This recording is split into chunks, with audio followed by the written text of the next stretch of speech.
Okay, so hello everyone. My name is Anup Mishra, and I am currently doing my MBBS from AIMS Bhubaneswar. My rank in NEET 2022 was AIR 87. So आज हम लोग exercises करने वाले हैं chapter 1 the living world आपके biology NCERT का ये exemplar का चैप्टर है।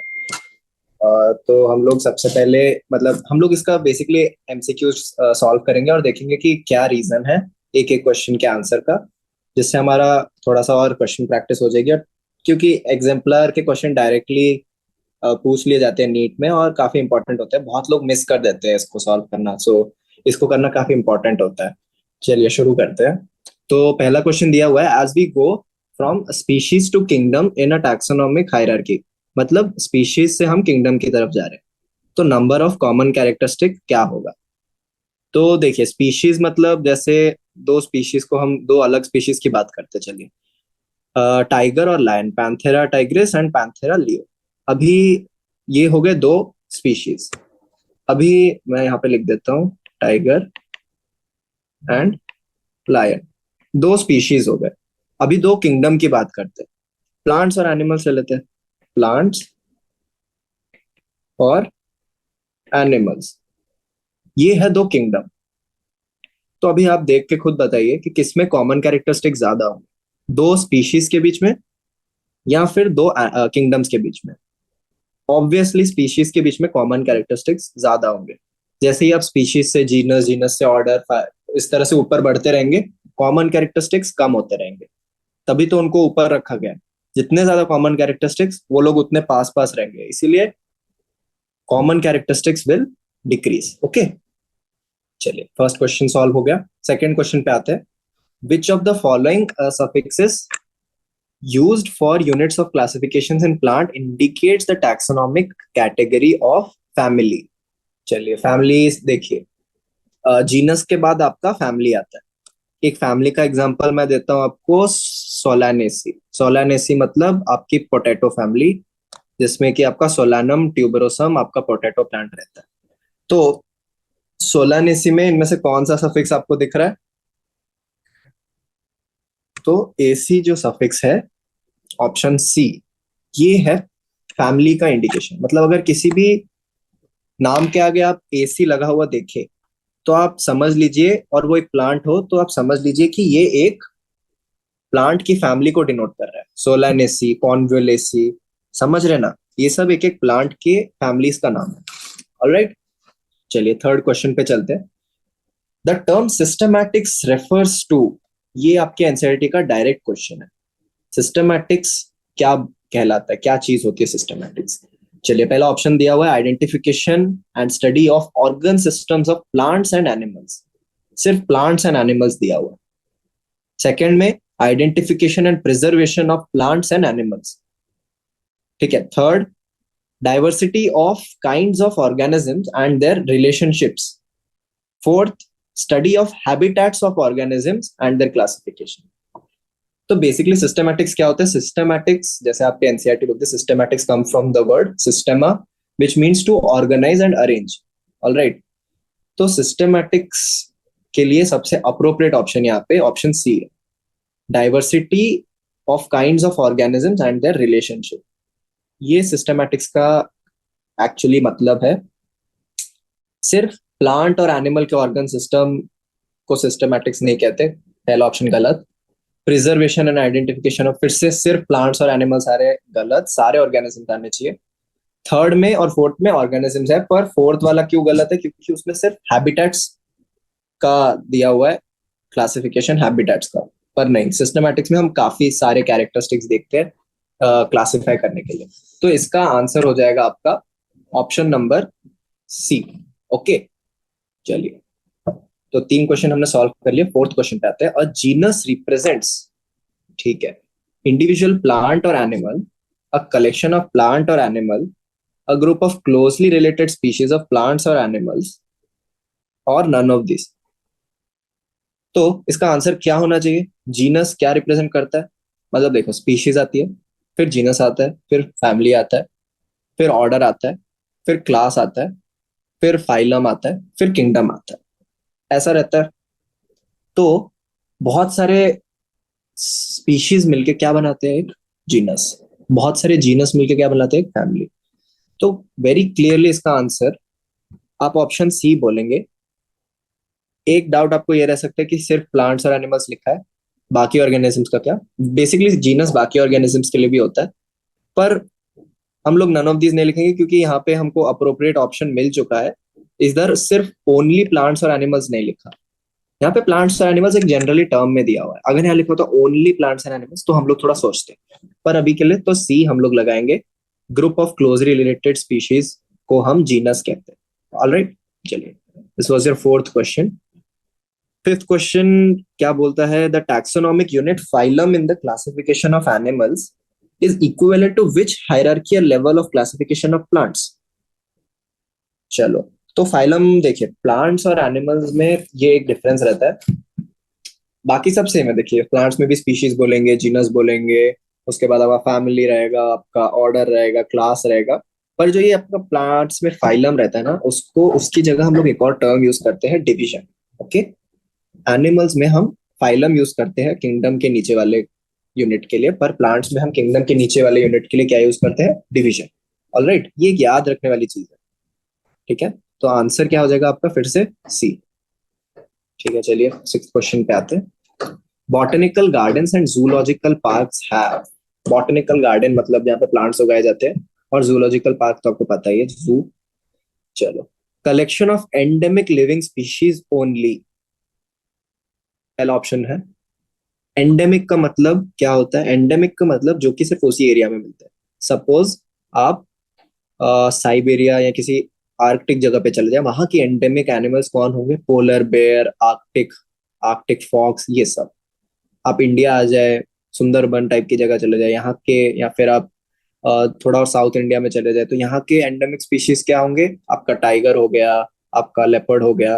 तो देखो, एंडेमिक मतलब उसी एरिया में मिलने वाले स्पीशीज। तो botanical gardens and zoological parks have collection of endemic living species only.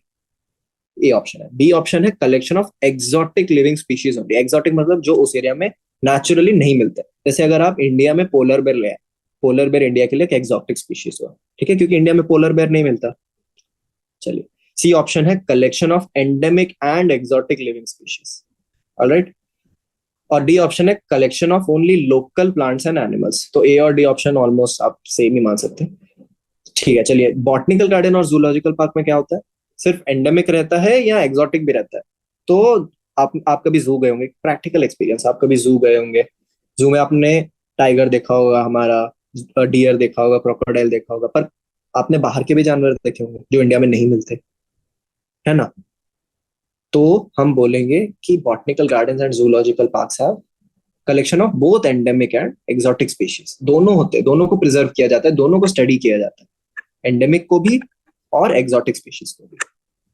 ठीक है, ये था आपका सिक्स्थ क्वेश्चन। चलिए, सेवेंथ क्वेश्चन बोलता है टैक्सोनॉमिक की is one of the taxonomic tools used in identification and classification of plants and animals. It is used in the preparation of taxonomic की क्या होता है? जैसे कि की रहता है कि आपके दो कपल आपने रखे हुए हैं, उसके बाद और दो कपल है, ऐसे सीरियल वाइज आपने दो दो क्वेश्चंस आपने रखे हुए हैं। जैसे एक क्वेश्चन को आप यस बोलेंगे तो उसके बाद आप उसके नीचे वाले क्वेश्चंस में मूव ऑन करेंगे। ठीक है, तो it is already always there in couples keys. तो आप कीज से बड़े फास्टली आप आइडेंटिफाई कर सकते हैं कि प्लांट कौन सा है, कौन से जीनस का है, कि फाइलम का है, ये सब आप आइडेंटिफाई कर सकते हैं। चलो, key is used in preparation of monographs flora. Monograph मतलब, monograph is a book containing information of only one taxon. हाँ, या तो किसी एक जीनस पे, या तो किसी एक फाइलम पे, या तो किसी एक फैमिली पे, it is called monograph. And flora is directory of all the local plants and only the local plants found in the area. Okay, endemic plants found in the area, उसके directory, उसमें जो information है उसको flora कहते हैं। तो keys are taxonomic keys are used in preparation of both of these. Okay, monograph बनाने के भी काम आएगा, एंड योर फ्लोरा बनाने के भी काम आपका टैक्सोनॉमिक की आएगा। ऑलराइट, चलिए, eight question. All living organisms are linked to one another because. ये तो हमको पता है कि all living organisms are linked to one another, but why? First option कहता है कि they have common genetic material of the same type. तो क्या ये सही है कि सबके पास common genetic material of the same type? चलिए आगे देखते हैं, सेकंड ऑप्शन क्या कहते हैं। दे share common genetic material but to varying degrees. ठीक है। C is all have common cellular organisation and D is all of the above. चलिए एनालाइज करते हैं। सबसे पहले option A, they have common genetic material of the same type. क्या सारे living organisms में डीएनए ही मिलता है? क्या कोई आरएनए ऑर्गेनिज्म नहीं है? हमने देखा है कुछ कुछ ऑर्गेनिजम्स में डीएनए नहीं होता, आरएनए होता है।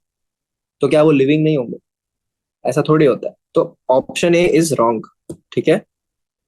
Option B, they share common genetic material but to varying degrees. हाँ, they share a common genetic material but to varying degrees, मतलब सब में सेम नहीं होगा बट जेनेटिक मटेरियल सब में रहेगा।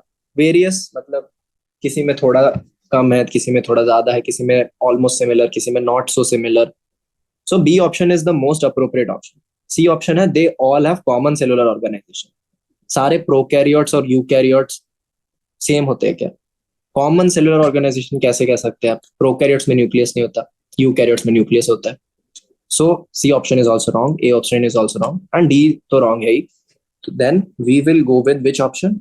Option number B is the most appropriate and correct option here. ठीक है। कभी कभी गेम इस तरह का हो जाता है कि आपको आपको सारे ऑप्शन गलत लगते हैं, देन आपको वो वाला ऑप्शन चूज करना होता है जो कि सबसे ज्यादा सही या फिर सबसे कम गलत आपको लगे। यहाँ पे option B is most appropriate, so we will go with option number B. Okay. चलिए, which of the following is a defining characteristic of living organisms? So living organisms के कुछ डिफाइनिंग कैरेक्टरिस्टिक्स होते हैं। ऑलराइट, वो होने ही चाहिए living organisms में, पर अगर कोई नॉन लिविंग उसको शो कर रहा है, वी कांट डिनाई। ओके। चलो, ग्रोथ। ग्रोथ डिफाइनिंग कैरेक्टरिस्टिक है क्या लिविंग ऑर्गेनिजम्स का? नो।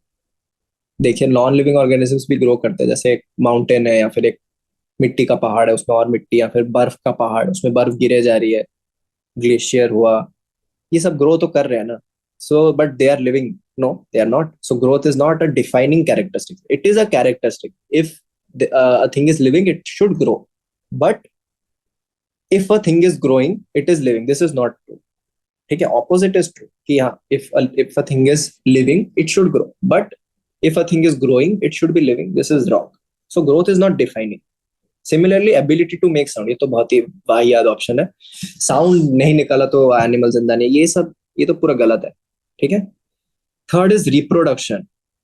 अच्छा, कोई नॉन लिविंग ऑर्गेनिज्म जो रिप्रोड्यूस कर सकता है, ऐसा तो कोई एग्जांपल हमारे पास है नहीं। पर हमारे पास काफी लिविंग ऑर्गेनिजम्स है जो रिप्रोड्यूस नहीं कर सकते, जैसे कि स्टेराइल ऑर्गेनिजम्स, या फिर जो कि वेजिटेटिवली प्रोपोगेट करते हैं वैसे ऑर्गेनिजम्स, या फिर जो कि डायरेक्ट सेल डिवीजन से रिप्रोड्यूस करते हैं वैसे organisms. So reproduction is also not a defining characteristics. All living organisms can't reproduce. Okay.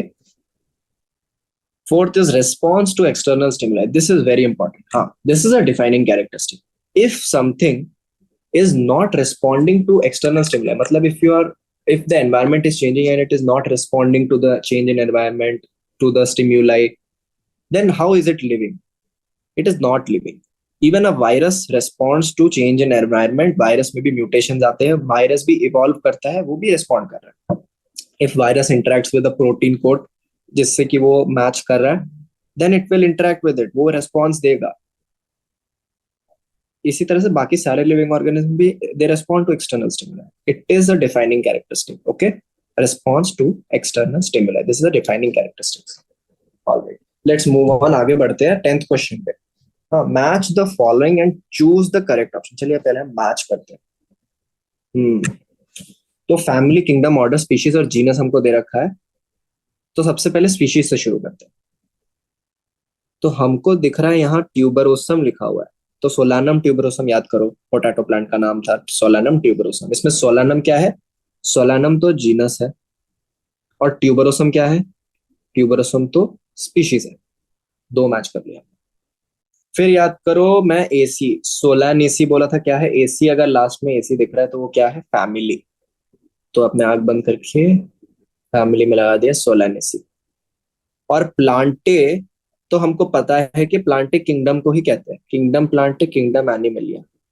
ठीक है, बचा क्या? ऑर्डर। ऑर्डर किसके साथ दे दोगे आप? पॉलीमोनियल्स। तो ए का 5, बी का 4, सी का 2, ए का 5, बी का 4, सी का 2, डी का 1, ई का। Option A is the correct answer. Alright, तो इसके साथ हमने एमसीक्यूज खत्म करे। चलिए अब हम आगे बढ़ते हैं। Let's move on to your fill in the blanks, very short answer question. Hmm Linnaeus is considered as father of taxonomy. Name two other botanists known for their contribution to the field of plant taxonomy. तो आप Linnaeus को taxonomy कहते हैं। Plant taxonomy में आप Aristotle का नाम दे सकते हैं। Aristotle, plant taxonomy, classified as plants and animals, herb, shrub, tree, इस तरह से क्लासिफाई किया था एरिस्टोटल ने। उसके अलावा आप किसका नाम दे सकते हो? सर का नाम, पॉलबर्ग, plant taxonomy, Norman, Norman Borlaug, green revolution. You can also give Norman Borlaug's name for the contribution in plant taxonomy. All right. चलिए, What does ICZN stand for? ICZN का मतलब क्या है? International Code for Zoological Nomenclature. International Code for Zoological Nomenclature. Right. Couplet in taxonomical key means, couplet क्या होता है? Contrasting character. Couplet contrasting character कैसे चलता है कपलेट? सपोज आपने यू आइडेंटिफाइड अ प्लांट, तो कीज आपको किस तरह से हेल्प करेंगे? पहला क्वेश्चन, क्वेश्चन नंबर 1 आपका लिखा हुआ आएगा कि क्या उसके पास फ्लावर है, यस और नो। फ्लावर है कि नहीं, आपने चूज किया हाँ फ्लावर है, तो आगे आप बढ़े। सेकेंड क्वेश्चन है फ्लावर रेड है या ब्लू है, आपने बोला फ्लावर रेड है। फिर थर्ड क्वेश्चन में आप चलो, तो इस तरह से आप जो आगे बढ़ रहे हो, पहले यस और नो, दो कॉन्ट्रास्टिंग कैरेक्टर्स हो गए, इनको कपलेट कहते हैं, और इस पूरे को की वन कहेंगे। फिर रेड और ब्लू, ये दो अलग अलग कॉन्ट्रास्टिंग कैरेक्टर हो गए, इनको भी कपलेट कहेंगे और इसको की टू कहेंगे। उस तरह से आगे आप बढ़ते रहोगे, की थ्री के अपने खुद के दो कपलेट्स होंगे, उस तरह से की 4 आएगा, उसके दो कपलेट होंगे, उन दोनों को आप कंपेयर करोगे। हमेशा कॉन्ट्रास्टिंग कैरेक्टर्स रखें ताकि हम डिफरेंशिएट करके आगे बढ़ पाए, और लास्ट में आप एक कंक्लूजन तक पहुंचोगे कि हाँ ये प्लांट ये वाला प्लांट है। ठीक है, चलो नेक्स्ट, अमीबा। सॉरी, क्वेश्चन 4 पे थे। What is a monograph? Monograph मैंने कहा था contains info about any one taxon. हाँ, या तो किंगडम हुआ, फाइलम हुआ, या फिर एनी वन स्पीशीज हुआ, etc. But any one taxon. Okay. Next is amoeba multiplies by mitotic cell division. Is this phenomena growth or reproduction? Explain. Bro, ये तो both है. This is an example of both. क्योंकि unicellular organisms reproduce और grow दोनों cell division से ही करते हैं. ठीक है? So cell division is a medium of growth and reproduction both for unicellular organisms. Although unicellular organism size में भी ग्रो करते हैं, वो एक और तरह का उनका ग्रोथ है, but cell division is ultimate form of reproduction for them. Okay, तो यू विल से कि it this phenomena is an example of both growth and reproduction, क्योंकि amoeba is a unicellular organism. Okay, चलिए define metabolism. Metabolism क्या है? Sum total of all living all chemical reactions taking place in a living organism is called metabolism. Sum total of all the chemical reactions taking place in a living organisms is called metabolism. मतलब क्या? मतलब जैसे कि आपके अंदर जैसे plant के अंदर फोटोसिंथेसिस भी हो रहा है, कार्बोहाइड्रेट का ब्रेकडाउन भी हो रहा है, और प्रोटीन्स और फैट का बिल्डअप भी हो रहा है, ये सारे केमिकल रिएक्शन चल रहे हैं। इन सबको मिला दे तो उस पूरे जाल को, उस पूरे वेब को हम लोग मेटाबॉलिज्म कहते हैं। उस पूरे sequence of reactions criss cross pattern में जो चलते रहते हैं, उस पूरे को हम मेटाबॉलिज्म कहते हैं। Okay, and metabolism is a defining characteristic of living organisms. All living organisms show metabolism. Without metabolism कोई ऐसा living organism नहीं है जो है। All right, which is the largest botanical garden in the world? I think England में है, England में है royal botanical garden. Royal botanical garden England is largest, and few well known botanical gardens in India is National uh, Botanical Research Institute, Indian botanical garden, ऐसे काफी है। ये सब NCERT के पीछे दिए हुए हैं। एनसीईआरटी में एग्जांपल्स मिल जाएंगे आपको, और भी काफी। चलिए शॉर्ट आंसर क्वेश्चंस पे चलते हैं। A ball of snow when rolled over snow increases in mass, volume and size. Is this comparable to the growth seen in living organisms? Why? पहली बात, no, this is not growth seen in living organisms, because living organisms grow from inside. This is just from the outside आप चिपकाए जा रहे हो। Living grow from inside. Okay, living organisms grow from the inside, not just from the outside. That is why this is different. Second question, in a given habitat we have 20 plants and 20 animal species. Should we call this diversity or biodiversity? Justify your answer. देखिए, हम इसको diversity की जगह हम biodiversity कहना better रहेगा, क्योंकि इसमें दो किंगडम दिए हुए हैं और काफी सारी स्पीशीज है। And it is like, for biodiversity we have to include some non living components also, like the your ground, your soil, your trees, sorry your, जैसे कि आपका टोपोग्राफी हो गया, रिवर्स, ओशियंस या फिर माउंटेन्स, सॉइल, वहां पे क्लाइमेट किस तरह का है। बायोडाइवर्सिटी में काफी सारे स्पीशीज रहते हैं, बहुत ज्यादा डाइवर्सिटी रहती है। एंड जस्ट सिंपल डाइवर्सिटी में आपकी सिर्फ, अगर आप सिर्फ कुछ एक जगह पे सिर्फ प्लांट स्पीशीज देख रहे हो, then you will call that a diversity, but here we will call it a biodiversity because two kingdoms are involve. Just आप इतना बोल सकते हो। International Code of Botanical Nomenclature (ICBN) has provided a code for classification of plant. Give hierarchy of units of classification botanists follow while classifying plants and mention different suffix used for the units. ठीक है, तो kingdom, division या फिर phylum, सबसे नीचे species, genus, family, order, class. Alright, kingdom का suffix कुछ नहीं होता, स्पीशीज का सफिक्स कुछ नहीं होता, जीनस का सफिक्स हम बोल सकते, पर फिर भी विल जस्ट से जीनस का कोई सफिक्स नहीं होता। फैमिली का अभी हमने देखा था सफिक्स होता है एसी। ऑर्डर का सफिक्स होता है एल्स। क्लास, जैसे डिवीजन और फाइलम, फाइलम का भी I think, I don't think, शायद से फाइटा, फाइटा चल सकता है या फाइटिना, जैसे ब्रायोफाइटा, टेरिडोफाइटा, इस तरह से। क्लास, क्लास, क्लास आपका आई don't think, I think one class के लिए चलता है। ऑलराइट, तो बेसिकली आपका किंगडम, जीनस और स्पीशीज को छोड़ के बाकी सब में आपका कुछ कुछ है। So I will give you some examples to prove. जैसे कि डिवीजन, फाइलम में फाइटा कहाँ, ब्रायोफाइटा, टेरिडोफाइटा, समझ रहे। उसी तरह क्लास, क्लास में मोनोकॉटिलिडोने, डाइकॉटिलिडोने, ओने आपका चलता है। ऑर्डर में पॉलीमोनियल्स, सैपिंडेल्स, पोएल्स, ये आपके ऑर्डर्स हो गए।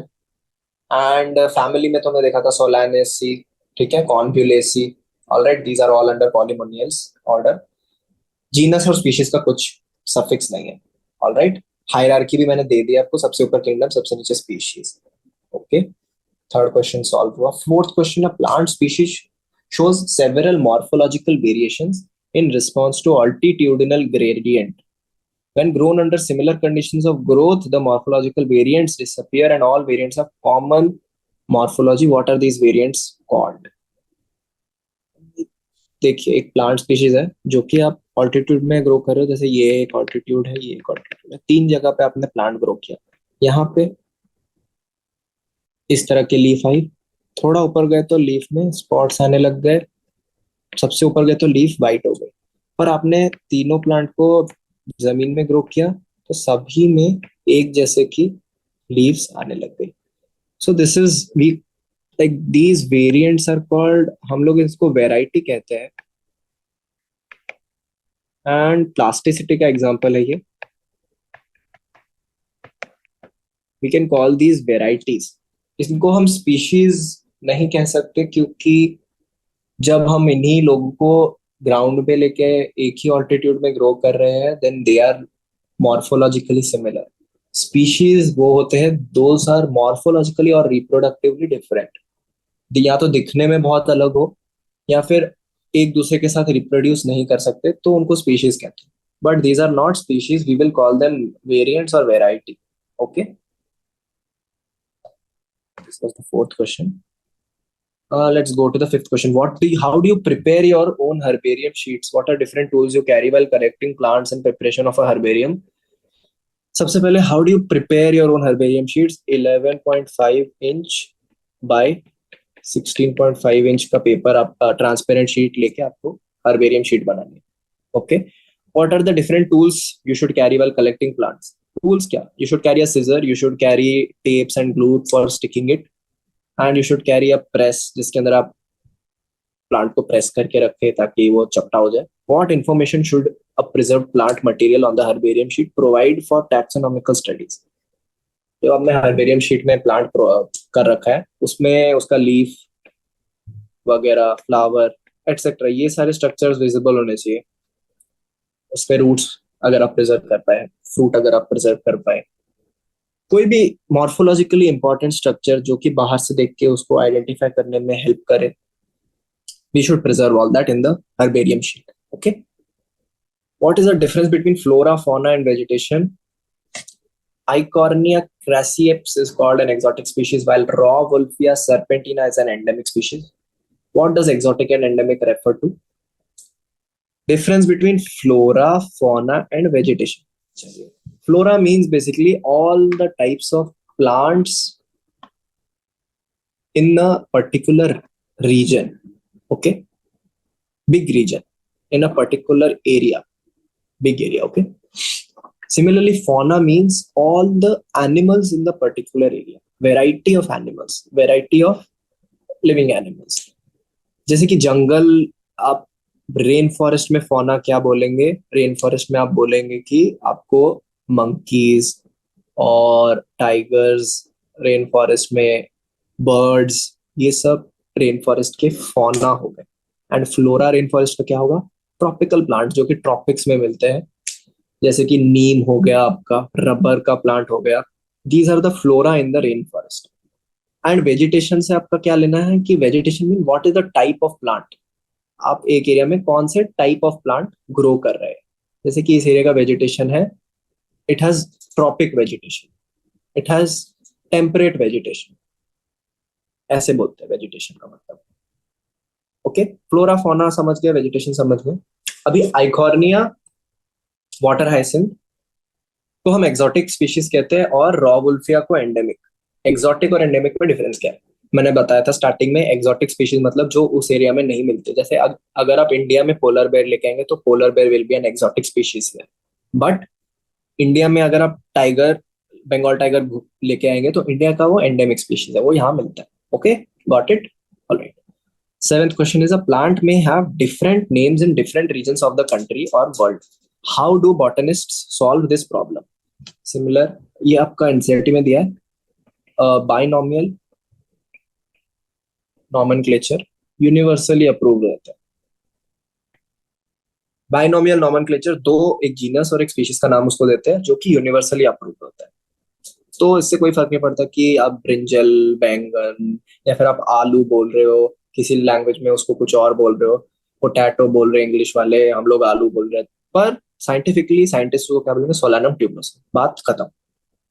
Brinjal and potato belong to the same genus Solanum, but two different species. What defines them as separate species? पहली चीज, they can't reproduce among each other. आप ब्रिंजल और पोटैटो को रिप्रोड्यूस साथ में करवा के ब्रिंजल और पोटैटो का एक हाइब्रिड नहीं बना सकते। तो these are different species. Plus आप ब्रिंजल और पोटैटो को मॉर्फोलॉजिकली देख के आप आइडेंटिफाई कर सकते हो कि ये दोनों अलग अलग है। ब्रिंजल का अलग कलर है, पोटैटो का अलग कलर है। ब्रिंजल इज बेसिकली उसका जो फ्रूट है वो आपका फ्रूट है, और पोटैटो का स्टेम आप खाते हो। ब्रिंजल ग्राउंड के ऊपर बेसिकली उगता है और पोटैटो ग्राउंड के अंडर। ये बहुत सारी चीजें हैं जो मॉर्फोलॉजिकल कैरेक्टरिस्टिक्स, रिप्रोडक्टिव कैरेक्टरिस्टिक्स इनके अलग रहते हैं, इसलिए इनको स्पीशीज बनाया। okay? Properties of cell organelles are not always found in the molecular constituents of cell organelles. देखिए, प्रॉपर्टीज ऑफ सेल ऑर्गेनल्स, जैसे माइटोकॉन्ड्रिया की क्या प्रॉपर्टी है, प्रोडक्शन ऑफ एनर्जी। पर मॉलिक्यूलर कॉन्स्टिट्यूएंट ऑफ माइटोकॉन्ड्रिया, जैसे माइटोकॉन्ड्रिया का property है oxidation. पर माइटोकॉन्ड्रिया में कुछ कुछ रिड्यूसिंग स्पीशीज भी हुए, कुछ कुछ स्पीशीज जो रिड्यूस भी करते हैं। हर स्पीशीज माइटोकॉन्ड्रिया में थोड़ी ऑक्सीडाइज करी, कुछ स्पीशीज रिड्यूस भी करती है। तो हमेशा ये वाले सेंटेंस ट्रू नहीं होता। Okay, number and kinds of organisms is not constant, how do you explain the statement? Number and kinds of organism, देखिए नंबर ऑफ ऑर्गेनिज्म, हर रोज नए नए ऑर्गेनिज्म डिस्कवर हो रहे हैं, और काइंड ऑफ ऑर्गेनिज्म, हर रोज आप नया कैटेगरी बना रहे हैं। पहले सिर्फ प्लांट्स और एनिमल्स होते थे दुनिया में, सबको लगा सिर्फ प्लांट्स हैं और दूसरा एनिमल्स। फिर धीरे धीरे प्रोटोजोआ, धीरे धीरे प्रोकैरियोट्स, ये सब भी आने लग गए, इनके लिए अलग फाइलम बनाना पड़ा। तो kingdom Plantae, kingdom Animalia, kingdom Monera, तो हमेशा ये इनमें से कुछ भी कांस्टेंट नहीं है। ओके, इनमें से कुछ भी कांस्टेंट नहीं है। तो बेसिकली इसी से हम बोल सकते हैं कि आपके प्लांट्स और एनिमल्स या number of organisms is not constant. Okay, चलिए, what is meant by living? Give four defining features of life form. Living is anything which living organisms give these four defining features. Defining features क्या क्या? आपका response to stimuli पहला, दूसरा है आपका metabolism, तीसरा है सेल्यूलर ऑर्गेनाइजेशन, और आप चौथा क्या लेंगे डिफाइनिंग में? Consciousness. Okay. Second is a scientist has come across plants which he feels is a new species. How will he go about its identification, classification, and nomenclature? First, he will identify.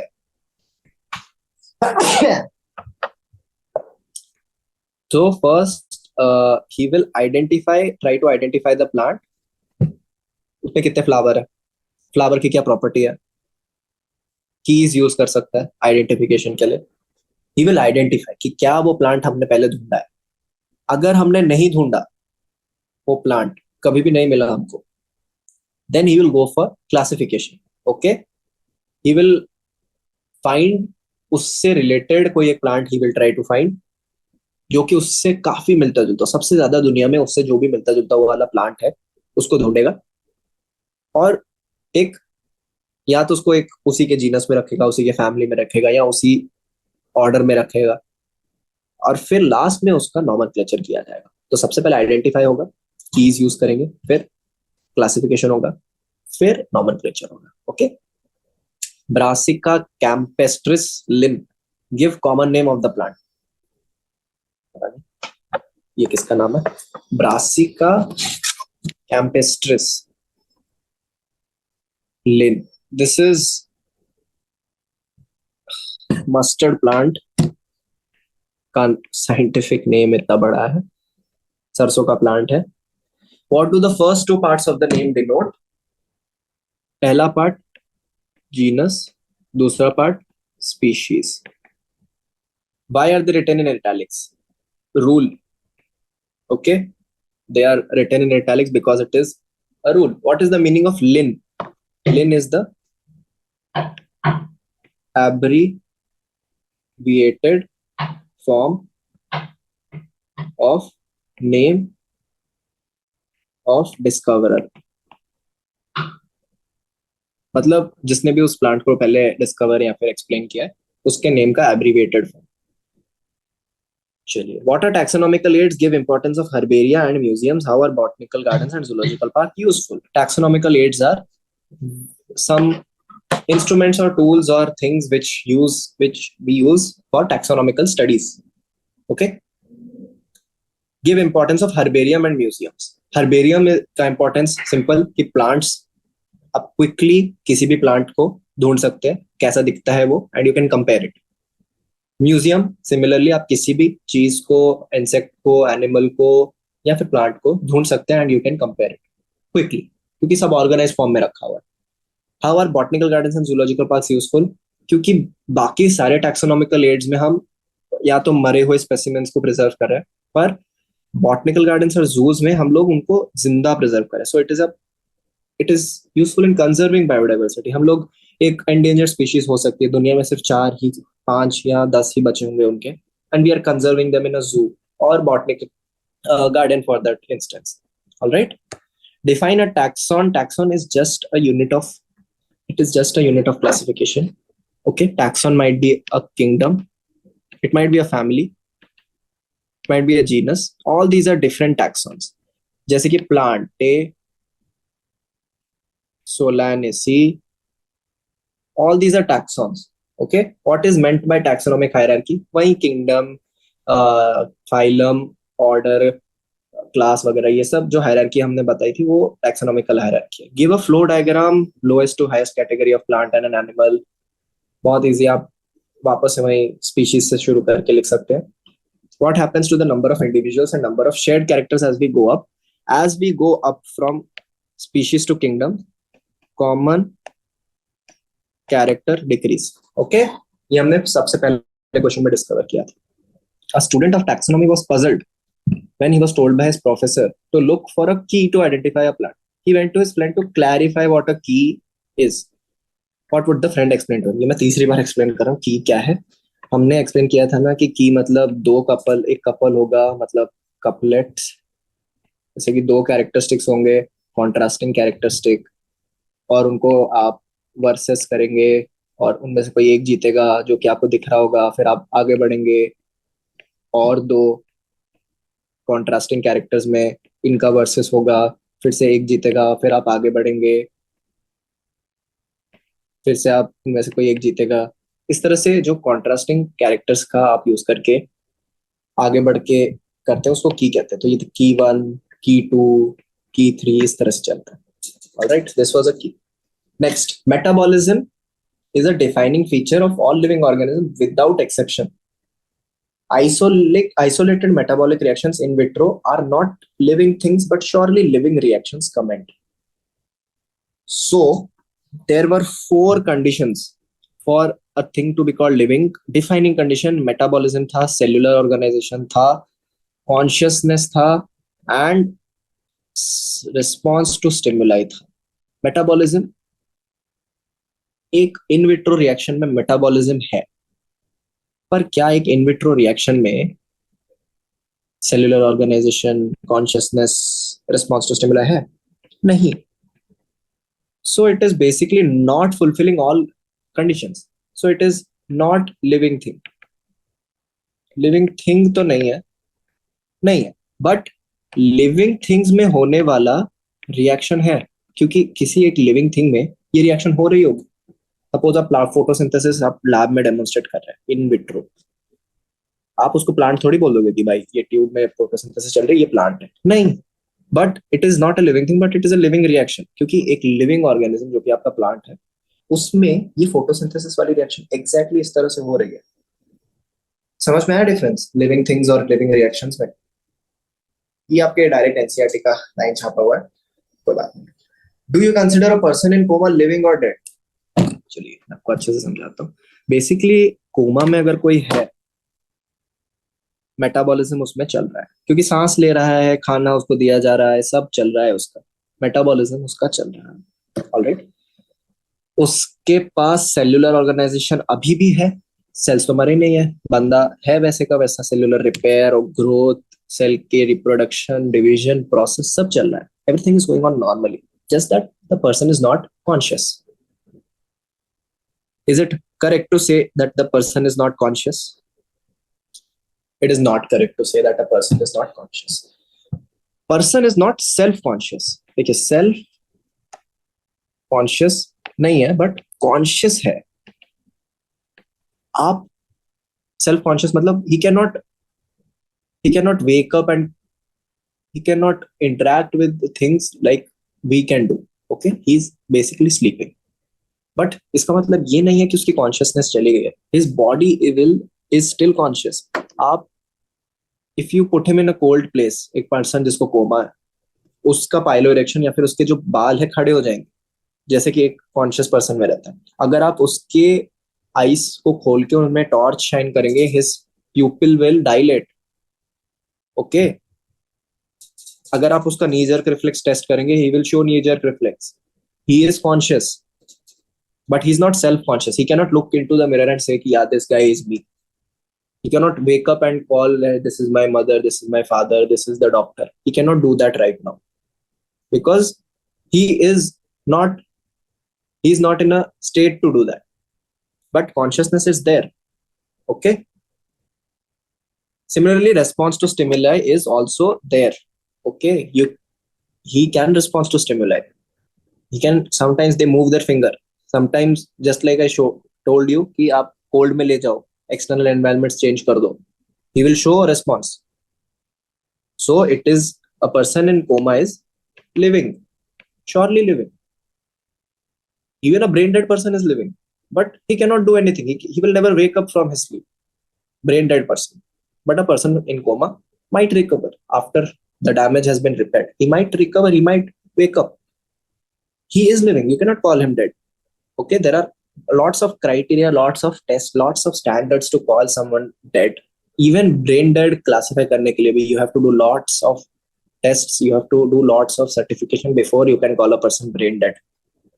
And calling a person dead just like that, pulse check कर लिया नहीं आ रहा, dead बोल दो, actually it is not true. You have to do the intimate tests, but it is not being practiced. But we as science students should know what is a living thing, what is a dead thing. You cannot call a person in coma dead. Okay, chaliye. What is the similarity and dissimilarity between whole moong dal and broken moong dal in terms of respiration and growth? Based on these parameters, classify them into living or non-living. Whole moong dal and broken moong dal. Basically, whole moong dal में छिलका रहता है और broken moong dal में छिलका हटा हुआ रहता है. Whole moong dal और broken moong dal दोनों ही living है. उनके अंदर, दोनों के ही अंदर एक एम्ब्रियो है which will sprout into a plant if given water. Basically जो उनमें डिफरेंस है उनका आउटर कोट का. Okay, only dissimilarity is broken moong dal में जो आउटर कोट है it is removed, whole moong dal में outer coat is still there. Respiration किस में रहेगा, ग्रोथ किस में रहेगा, दोनों. आप ब्रोकन मूंग दाल में ज्यादा रेस्पिरेशन देख पाओगे क्योंकि उसका आउटर वाला कोट हटाया जा चुका है. ग्रोथ देख पाओगे उसमें जब आप उसको पानी में रखोगे. Okay, but both are living. Alright. चलिए. 10th, some of the properties of tissues are not the constituents of its cells. Give 3 examples to support this statement. चलिए देखते हैं. ये बोलना चाहते हैं कि टिश्यू में कुछ ऐसी प्रॉपर्टी है जो कि उसके सेल्स में नहीं है. तो कलर, कैमेलियन में कलर चेंजिंग टिश्यूज होते हैं, but it is not a property of the constituent cells. Cells के कलर चेंज नहीं हो रहे, सिर्फ उनका इंटरेक्शन चेंज हो रहा है, उनकी थिकनेस चेंज हो रही है, इसी से कलर चेंज हो रहा है कैमेलियन का. Alright. Second example, let's take the example of what do you call tissue. Let's take example of bone tissue. Bone tissue is hard. आप उसको बेंड नहीं कर सकते, but cells of bone, osteoblasts are not hard. तो अब बोलोगे bone hard क्यों होता है? बेसिकली ऑस्टियोब्लास्ट बोन में रहते हैं, उनके आसपास जो मैट्रिक्स है जो कि वो खुद सिक्रेट करते हैं वो हार्ड होता है, सेल्स हार्ड नहीं होते, वो मैट्रिक्स टिश्यू को हार्ड बनाता है। ओके, लास्ट एग्जांपल क्या ले, स्किन ले लेते हैं। स्किन इनपेनेट्रेबल मानी जाती है normally, you can not penetrate the skin ऐसे, in a microscopic level it is very strong, but cells of skin उनमें डिफ्यूजन होता रहता है, they are not impenetrable, they are penetrable, you can penetrate the cell, आप diffusion करके penetrate कर सकते हैं। Alright, so this was the 3 examples, and with this we come to the end of the chapter, first chapter आपका living world. इसके हमने exemplar के exercises देखे और I don't think there will be any doubt in this. Okay, so